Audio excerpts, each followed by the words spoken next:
What is going on, everybody? Happy Thanksgiving to everybody in the chat. This is our pre-lock live stream for this Thanksgiving 2-game slate. Now, it is not a 3-game slate anymore. Last night, we did a private live stream. Unfortunately, we had some trolls in the chat. They made it in through the public link, I believe so. If you guys want to be a mod for the chat, feel free to go ahead and just enter your name down below, say you want to be a mod, and I'll go ahead and give you that permission. All it does is gives you permission to limit any more trolls that enter the chat. So hopefully we have a good live stream this morning. It is Thanksgiving, so hopefully everybody's in a good mood. I know I am. I have with me Kevin. Kevin, how you doing this Thanksgiving morning? I'm doing good, Matt. How are you doing? Doing great, man.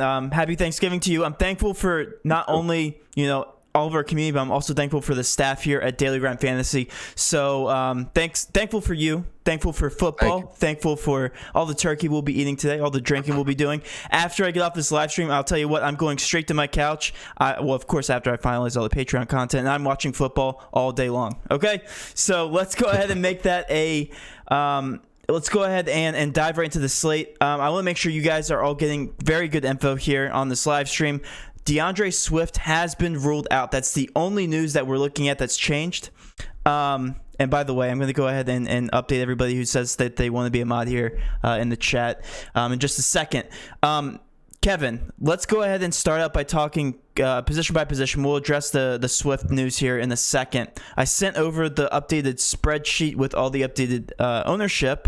But right now, let's go ahead and talk about the quarterback position. Right now, Deshaun Watson, 62%. I think it's changed since the last time I sent you the update, but it's even higher now, I do believe. Deshaun Watson, yeah, 61 points. Yeah, it's going to change every minute. So right now, 62.6%. He pretty much is the only cash option at this point. The next highest is Stafford at 14.6%. So if you guys want to get different in GBPs, don't play Deshaun Watson. That's all I'm going to say.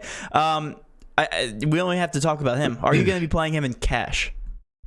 Yeah, I think Deshaun Watson's good chalk. Obviously, in this situation, he's the most spend-up option. But, I mean, it's just his upside compared to, I mean, I can't think of a more lopsided slate when we're looking at 3 quarterbacks compared to 1. And I hate saying that about Matt Stafford, but, it's just tough. He's not been good. I'd honestly, at this point, I'd probably rather pay for Alex Smith with his matchup than Matt Stafford. Yeah, I think it's really the only option. By the way, I just gave you guys the mod ability there in the chat, so feel free to mess around with that if anybody decides to pop in and spam some hate in here. All right, so Deshaun Watson, 62.6%. I don't think you go any other way, and honestly, the overall lineup construction for cash in general should have a majority Texans, okay? Whether it be 4 guys, 5 guys, a lot of these guys are going to have ownership. Fuller and Cooks are going to be the guys to pair with Deshaun Watson. Anybody else is going to be GPP, okay? Mm-hmm. Stafford, would you even consider him in cash, though, at all, whatsoever, or no? So here's the thing, Matt. Just looking at the 4 games, I mean, I'll just give you a quick breakdown of the teams that I got here. Yeah. So Detroit, this is from a defensive standpoint. So, this is give you a good sense of my opinion on their opposing quarterbacks. I mean, Detroit is 25th. Their defense is 25th in yards. So 25th most yards allowed per game to opposing quarterbacks. 18th most in touchdowns. So you can throw in Detroit. We just talked about Deshaun Watson. I mean, I'm more than okay with him. I mean, even if it wasn't Deshaun Watson, I'd probably want to target that quarterback. You know what I mean? Being Deshaun Watson, I want to target X amount more. Texans are Texans are 22nd in yards allowed. So 22nd most yards and 22nd most touchdowns. So you can throw against the Texans. So there is some potential for Matt Stafford. It's just, I mean, he after a goose egg, like he just looks so bad, Matt. I mean, it's tough to have confidence in someone like that after a goose egg. And then Dallas is 14th least amount of yards allowed, and then Dallas is giving up the most amount of touchdowns to opposing quarterbacks. So that gives some obvious upside to Alex Smith. Especially at 6,800 and being 9% owned, it looks like that is crazy leverage. So as much as I don't want to pick Alex Smith compared to Deshaun Watson, where they're actually not that far off in price, there is a path where he could outscore Deshaun Watson. And especially with lineup construction, because again, the thing with 2-game slates, guys, in general, I mentioned this on our initial video, people are going to try to maximize salary just because that's how you do it in DFS and any given slate. But here's the misconception with 2-game slates: you can leave some salary on the table. Cam Sims could go out today and outperform McLaurin. He could. He technically could. It's not likely, but he could. And that right there, just by pivoting off of somebody like McLaurin, going to Cam Smith, pairing him with Alex Smith, is enough leverage right there to win you a GPP. Literally, just one single pivot.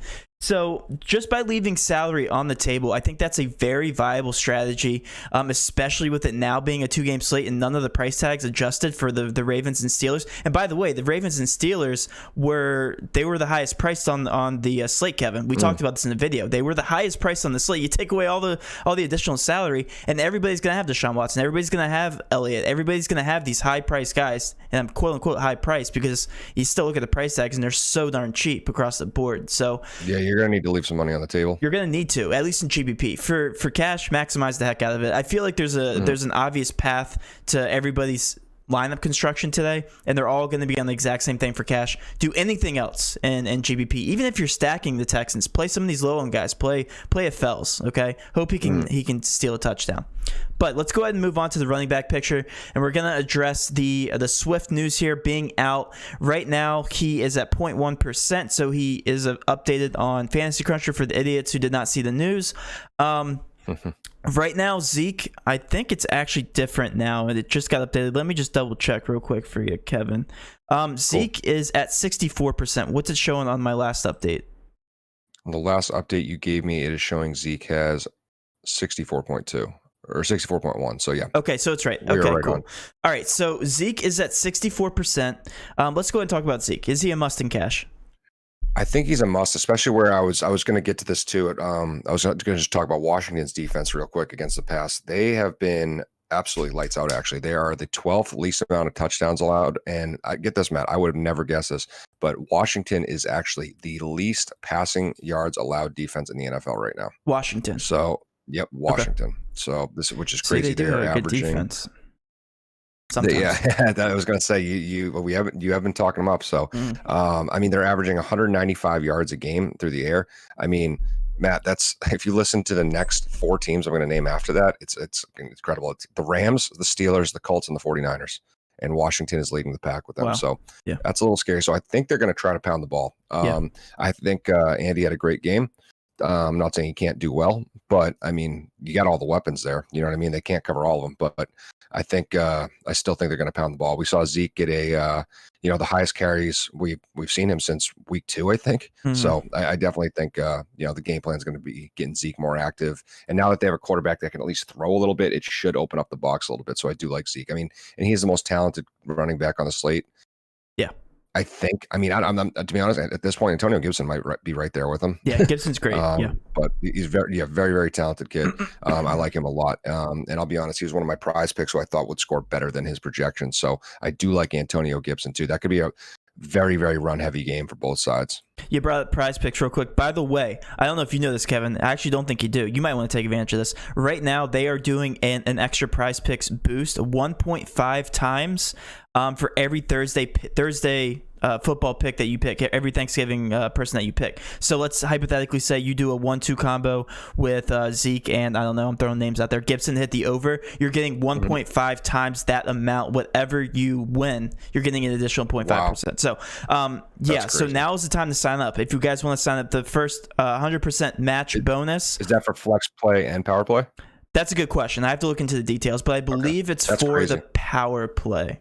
That's incredible. You can make a lot of money on that. Yeah, you can. It's just today. It's literally just today. So today is the day to sign up. DGF, if you guys want to use that, up to $100 and match. Sorry. But Zeke, an automatic lock in cash games. I think there's no more obvious play on the slate. I think he's more obvious than Deshaun Watson, to be honest, just the way that this offense will operate against Washington for all the reasons that you just said. Duke Johnson is actually next on the list here, 58.3%. I'd say the next like 4 or 5 running backs are kind of up in the air. It's more of a toss-up for me, Kevin, because now that we have Swift out, all right, let me just talk about that. Since we have Swift out, are you looking at Kerryon Johnson or Adrian Peterson over somebody like Duke Johnson in cash? It's not going to take a lot for them to break the slate. I still like J.D. McKissick too. He's one that could absolutely break the slate with his pass catching ability. I mean, Matt, we're talking about a guy that had before the Cincy game, last game, this is incredible. 29 targets over 2 games. That's the dumbest thing I've ever seen. Yeah. 29 targets over 2 games from a running back. So I mean, that's Christian McCaffrey, Alvin. I can't. That's higher than them. Mm-hmm. That's higher than them. I've never seen them get 30 targets in 2 games. So that's incredible. So I definitely think he's definitely someone who could be a slate breaker. I think when I'm looking at the ownership and I'm looking at the running back picture, I'm not saying I wouldn't take some shots at a carry on or an AP, but I mean, with Swift out, I think it almost just opens it up for other guys. You know what I mean? Like the people I just talked about, McKissick, Gibson, Duke Johnson, Elliott. Just because, I mean, if they're going to be splitting carries like they did last week, they're not going to do well, especially AP. I mean, he could get a touchdown, but I mean, that's it. You're really hoping for a touchdown. He's not going to get a ton of yards. And even when he's gotten touchdowns, Matt, I mean, he hasn't scored super well. I like Kerryon Johnson a little more at his price, that if he could somehow, if they were like, you know what, love you AP, but Kerryon Johnson was still a guy. He's pretty young, and someone they, before they drafted Swift, was supposed to be the guy. You know what I mean? They wanted this to be their, I don't want to say franchise running back, but it's someone they were trying to get going. You know what I mean? Right. So, and he's definitely a better pass catcher than AP. So there is some upside there. We saw him get, some decent carries, and I don't know. There is upside. There is upside because of his pass catching ability. I think the pass catching ability or lack of for AP definitely limits his upside. Here's my take on them. One of the questions we actually just got in the chat is who trolls the slate today? I think it's going to be the Lions, because somebody's going to go off on this team. You look at the over-under, Kevin. It's a 51. It's higher than the other game, obviously. But it's who's going to get those points. A lot of people want to say it's going to be Stafford and these wide receivers. But history tells us in these Thanksgiving games that the Detroit Lions running backs troll us. I'm not saying it's going to happen again, but I will say at their ownership, Kerryon Johnson's at 20.2%. Adrian Peterson's at a bottom-of-the-barrel low ownership of 5.6%. I mean, that's crazy low for a 2-game slate. I will say straight up, if one of these guys outperform any one of the running backs here on the slate, which they shouldn't, but if they do, that's going to be your slate breaker. It's going to be 100% these Detroit Lions. And I think that they're in a good position to do so if the game script allows them to. Like if they're playing from behind, Kerryon Johnson, you just talked about his upside. I think Kerryon Johnson has a ton of upside today if they decide to roll out and play him in the passing game. $4,300 is really, really cheap. We just got done talking about salary saving. If you want to just play the cheaper guy, $4,300 and Kerryon Johnson over somebody like McKissick or Gibson, and just he straight up outperforms him, there's your leverage right there. So, I think this is a very favorable matchup. I just like them at their percent ownership, but for cash, you gotta pick one of the three. What's up? What do they need to score, Matt? What do they need to score to do well? To do well, to hit value, they only have to hit 2, but I'd say they have to hit 3 times their value. So I'd say anywhere between 12, 15 points to do well. So does that leave a window for Tony Pollard? You going all the way down there to Dallas? I'm looking at him and he's just staring me in the face. I mean, I don't expect it, but could he break the slate? No, I don't think I'll go that far. I don't think so. I don't think the matchup. I'd say there's a lot more upside in this first game than there is the second game in terms of overall points, just straight up points, scoring points and DK points. I think that personally the first game just has a lot more upside.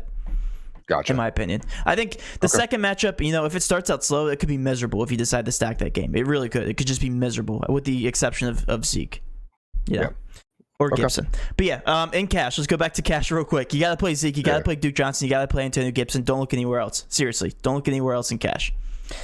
All right, so for the wide receiver picture, Will Fuller, Kevin, 75.7% owned. Wow. The highest owned on the slate. Do you agree with that? Yeah, I mean, do you think it's because McLaurin's injury? Do you think it's just the pricing? I mean, he's been consistent as McLaurin. It's the pricing. Yeah. It's a straight up pricing with your ability to be able to get Watson, Fuller, and Cooks in there with the highest over. That's all. That's literally all it is. Yeah. Yeah. Does Fuller have that high of a percent chance to actually score and outperform these guys? I'd say no. McLaurin has just as much upside, I think, just because of his talent. We know that Alex Smith has definitely showed chemistry with him. Dallas not a good defensive team, at least in the passing game. He's 59.3% owned. Are you playing straight up Will Fuller, Cooks, and McLaurin in cash? Or are you looking to somebody like CeeDee Lamb or Cooper from Dallas? I think those are good cash game options. I have no complaints with those, especially Brandon Cooks at 5,300. I think that's a steal. I'm surprised he's not the most expensive one on the slate. Not most expensive, highest ownership. Yeah, Amari Cooper, he's been staring me in the face. I like him. I like him at that price point. It is a little scary that Washington is allowing the least amount of yards. You know what I mean? But I mean, he can still hit a price point easy. If he ends up in the end zone, he absolutely could break the slate. So Yeah. I don't hate Amari.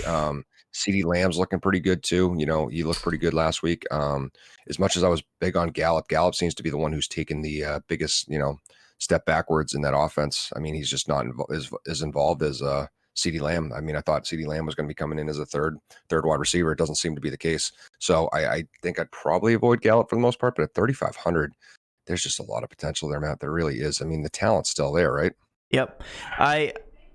We talk about wide receivers all the time breaking this slate. I think this is another slate where a wide receiver could easily break it. We're getting some Kiki Cudi questions in the chat. It's just because he's $3,400. I know your stance on him in our Prize Picks video was not as, I guess, optimistic. Him being the number 3 threat and the highest over-under, did you change your stance at all, or do you not think he's going to be in a boom potential spot here?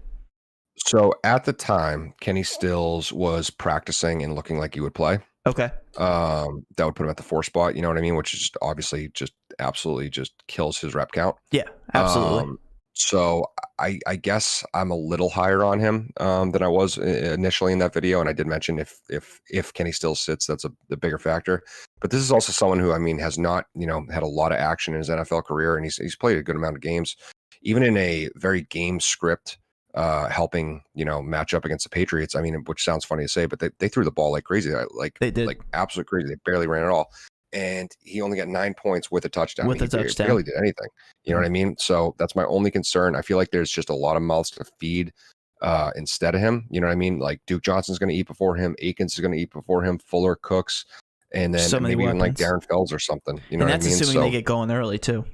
Yeah, I mean, this is not going to be. Duke Johnson again. He had 10 rushes for 15 yards, and I don't think that's going to be the same kind of game moving forward here. So I think there's potential, but I mean, that price, to be honest, I'd rather take a shot at Gallup.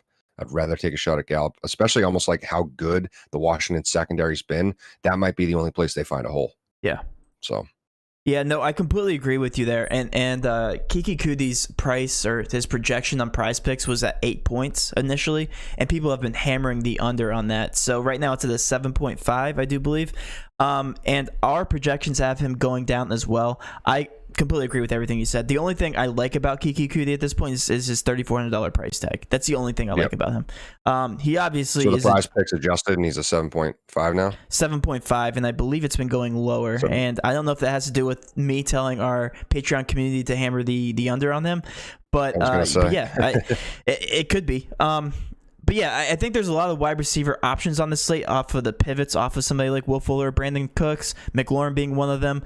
I also really like Marvin Jones today. We have Golladay officially rolled out, and now he's the number 1 wide receiver on that team. And he's not even that high owned. In a game that's the highest over-under, which we've talked about many times throughout the stream, $5,500 is pretty cheap. It's just an awkward price tag. Right there. Yeah, nobody's... Him or Marvin Hall, I think, could break the slate.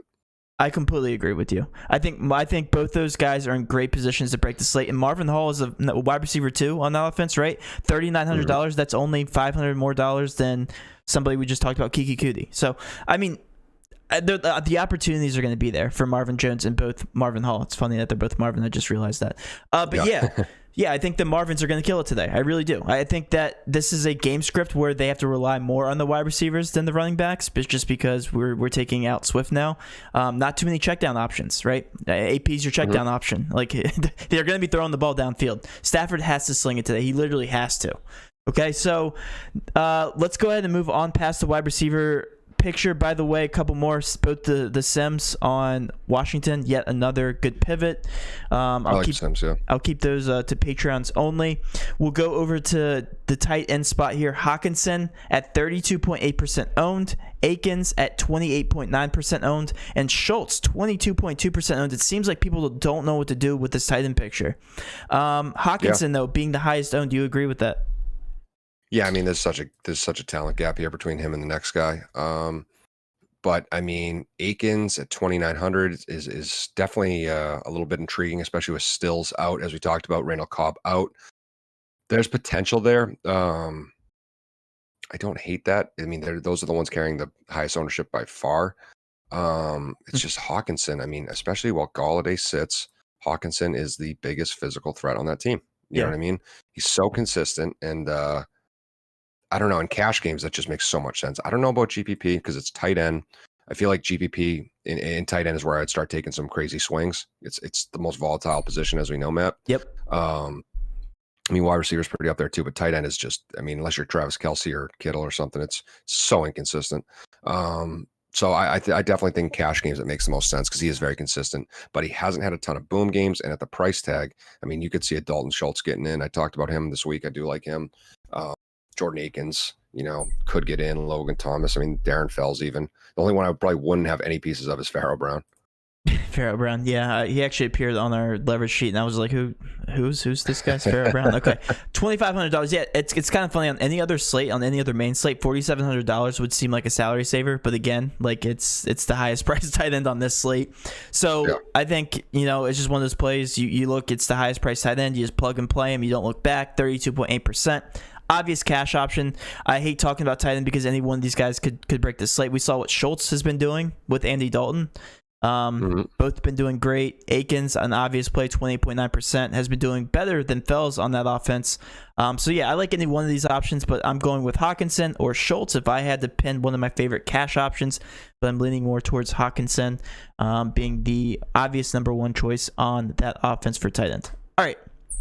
Switching over to the defense here, Texans are now the highest owned defense on the slate against Detroit. I don't know if I agree with that personally. It looks like they bumped up to 51.1%. That has been updated, and I know that the leverage sheet for a fact didn't have that updated. So Texans are the Texans are 51.1% owned, $2,700, and then the Washington football team at 22.2%, and then the Cowboys. Pretty much everybody is decently owned except for the Lions defense, which is pretty understandable.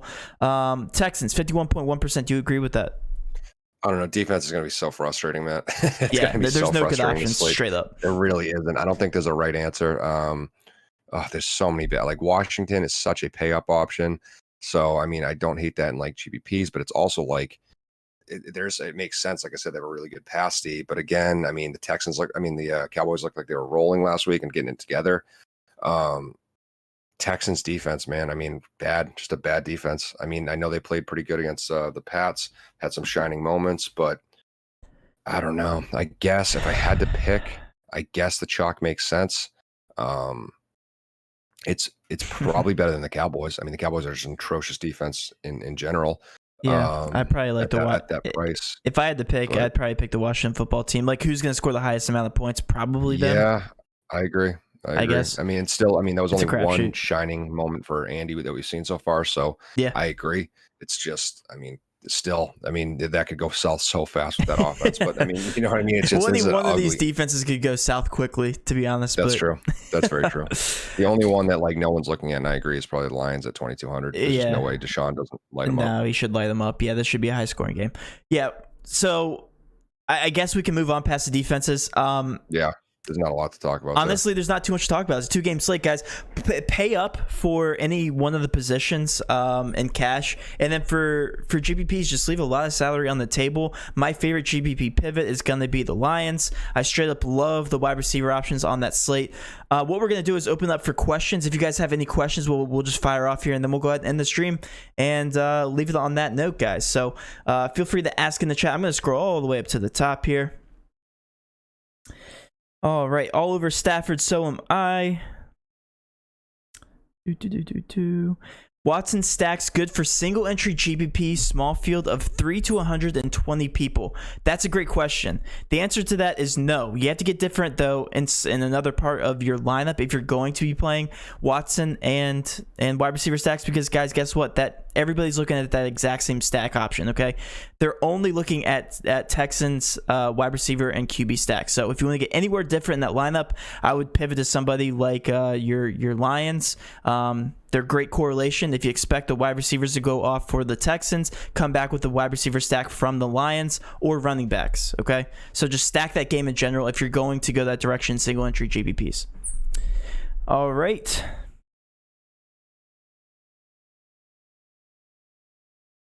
I don't see too many questions, which is good. It seems like we covered it pretty much, Kevin. It's not a lot to cover. No, yeah. Sanu. Yeah, I'm used to saying Sanu because he's one of our coaches. Mohamed Sanu was just activated from the practice squad on the Lions. Is he a sneaky GPP play? Let's go ahead and take a look. Yeah, he's carrying under 1%. I mean, it's... Will he even play is the question there. Because I definitely monitor that closer to lock. That's something to, really look into and see, if it looks like he's going to be one of the guys who's actually getting like we know he has a decent talent. Snap count. He has talent. Yeah, I mean, we've seen some good years out of him. On the Pats, he had a couple good years. Bengals, he had a couple good years. But decent. We'll say good as a force. But the potential's there. I definitely don't hate that. I like that. I like sneaky plays on this slate. I like sneaky plays on just ugly.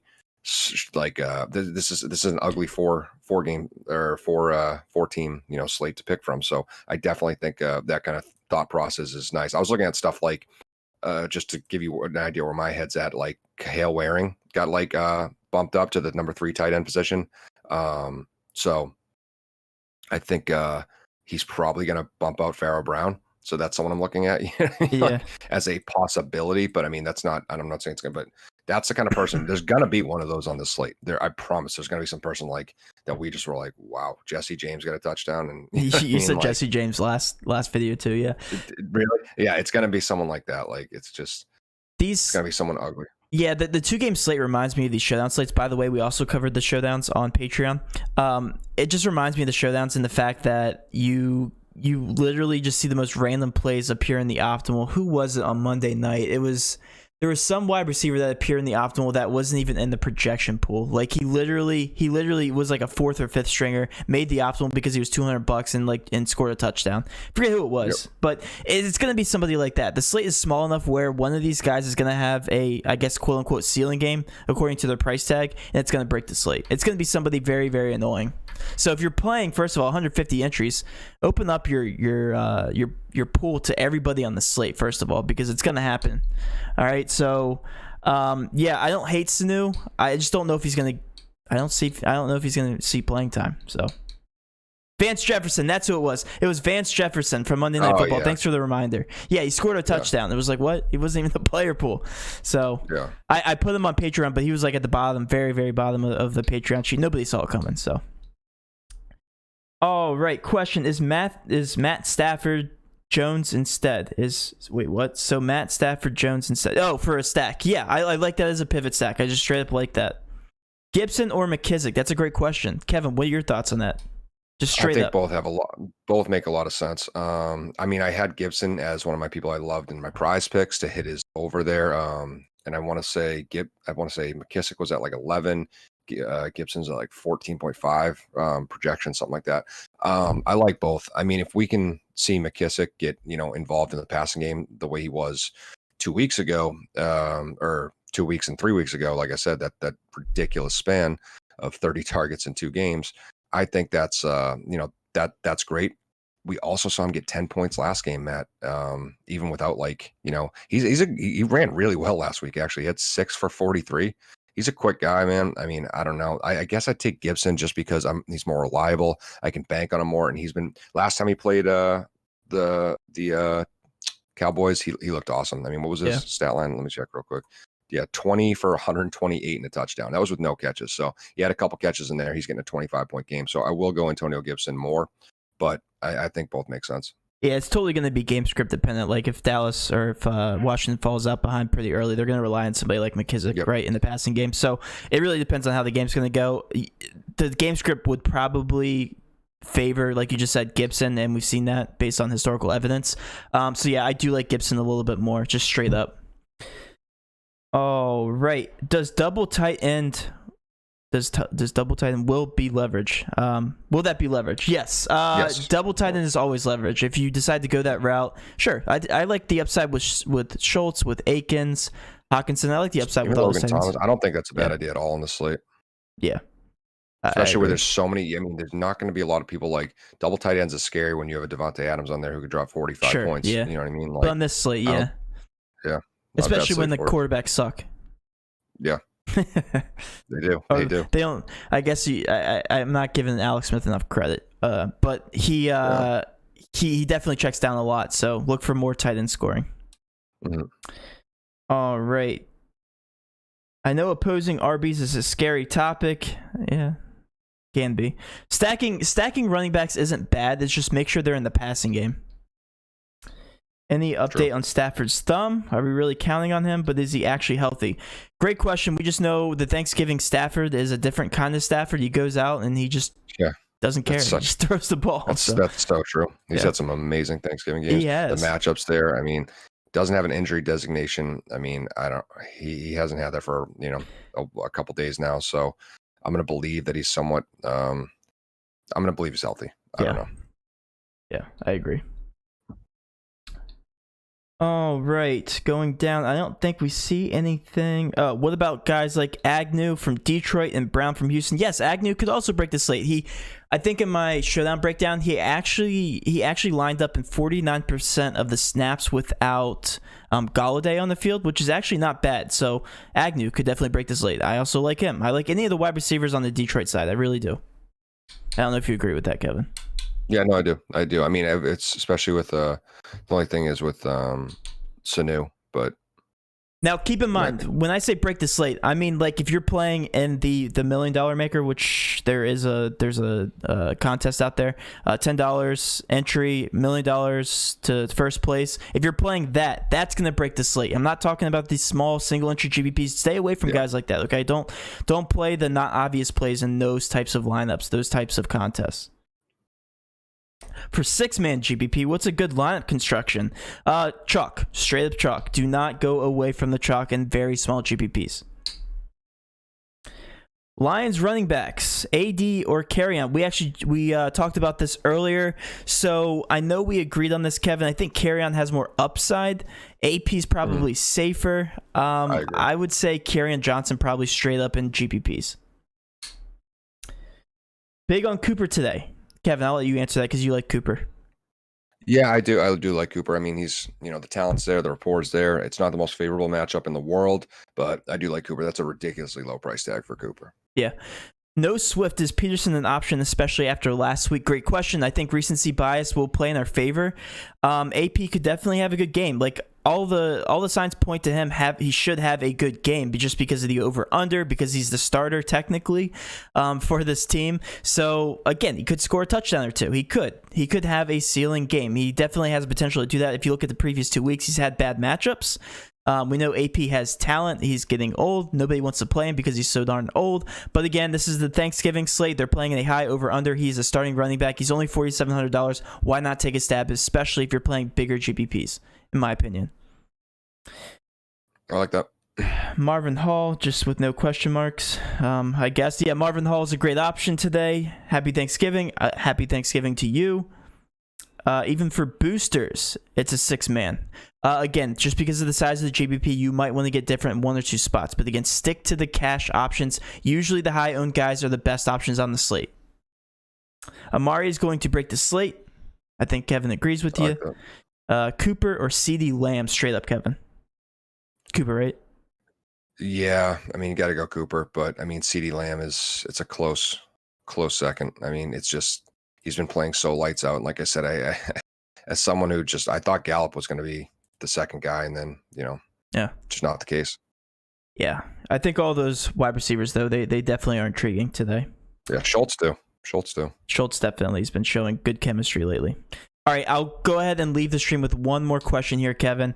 In general, what defenses allow the most points off of this slate? It's got to be Detroit. It's got to be Detroit, absolutely. Yeah, they have a bad defense. It's a high over under. Deshaun Watson's the obvious play today. Yep. I would. Do you know what? If I'm playing multi-entry JVPs, I'd probably not include the Lions in my player pool for defense. Really? Okay. I probably won't. I don't think there's any chance. Deshaun Watson's he's safe, man. He doesn't throw a lot of picks. He's just he's a smart guy. He's been doing really well as of late too. He's showed good form lately. Yeah. All right. we're going to go ahead and end the live stream on that note, guys. Happy Thanksgiving to everybody. I'm going off. I'm signing off. I'm going to update all the Patreon cheat sheets. If you guys want to sign up, it's $20 a month for all of our favorite leverage spots. We're going to be covering the Showdown slate, which starts with the very first game at 12:30. We have the main slate we're going to finalize soon, and then also the Showdown slate later at 4:30. I believe that's when it officially starts. All that on Patreon. So thanks for tuning in, guys. Thanks for spending some of your Thanksgiving with us. Have a great rest of your weekend, your holiday weekend, and let's cash.